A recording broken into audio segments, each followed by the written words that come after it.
we learning today, Steve? We're going to do the FAST exam today.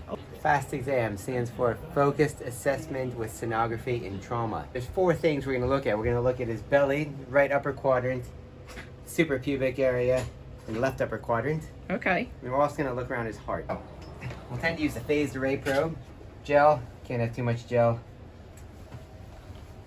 Releases the magic in the ultrasound probes. All right, so we're going to look in the right upper quadrant first. So it's generally in the anterior axillary line, dot pointed to the patient's head. And we're going to go right about the costal margin. We have the liver, the kidney, and diaphragm. We want to be able to see the diaphragm, so we want to be able to see into the chest a little bit. We want to see this portion here, especially the interface between the liver and the kidney. That's called Morison's pouch. It's moved down a little bit. See more around the kidney if that's more an area of focus for you. So luckily for him, there's no fluid here between the liver and the kidney. There's no free fluid. Bob's your uncle. In the right upper quadrant. Next is the left upper quadrant, so same sort of area just above the costal margin. On the left upper quadrant though, the mantra is going to be to the bed and to the head, so we're going to go to the posterior axillary line, so the anterior axillary line. And we're going to go up a little bit higher than we do on the right side. Picture here, so we can see the diaphragm here, we can see the spleen here, we can see into the left chest a little bit, and then if we scan down a little bit, we can see the kidney as well. The issue though is there's no potential space between the spleen and the kidney. So free fluid is going to collect here between the spleen and the diaphragm, or up here at the tip of the spleen. So next we'll move on to the pelvis. We're going to look around the bladder. We're going to orient the probe initially with the dot to the patient's right. So it's going to be my left. And we're going to go just above the pubic bone here. And we orient it this way so we can get our bearings. So that basically the bladder should look like a little rectangular box. Deep to the bladder is going to be the vagina or the uterus in women. Don't freak out, man. It's a girl, isn't it? Prostate in men.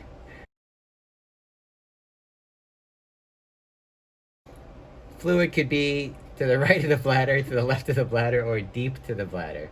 Okay. In this image, you want to be careful to scan through from caudad to cephalad, or from their feet up towards their head, looking for free fluid anywhere along the way. And again, free fluid is going to look black, just like this urine in the bladder. Okay. And then most importantly, in this image, now that we have our bearings, turn the dot towards the patient's head. Dot to the head, just like we did in the other images. Because all free fluid is going to collect to the left-hand side of the bladder. So it's going to be superior to the bladder. This is where the peritoneal reflection is. So we don't have to worry about fluid collecting back here if it's going to be in the abdomen.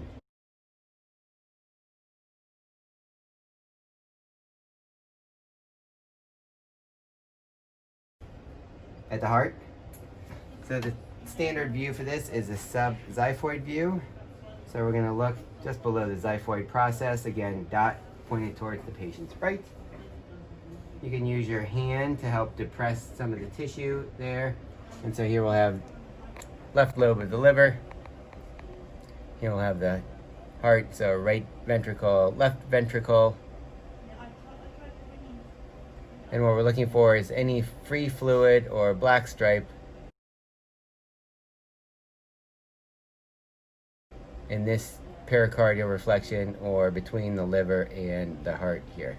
Basically a sub-xiphoid view, so it's not exactly 4 chambers. So right ventricle, right atrium, left ventricle, left atrium. You can also switch your view up. It's instead of sub-xiphoid, which in some patients is difficult. Some patients it's also xiphoid. Yeah. Some patients it can be difficult to image through there because of their girth or because of their generous subcutaneous tissue, and so it might be easier to look at a parasternal long axis. In this view, we're going to have the dot pointed towards the patient's right shoulder. And what we're looking for is fluid deep to the left atrium between the myocardium here and the pericardium, in this pericardial reflection, which is hyperechoic. And that view that you've got, what is that called again? Called the peristernal long axis. Okay. The Scan. 4 views of the fast scan. So we Okay. look in the right upper quadrant, the left upper quadrant, the pelvis, and the heart.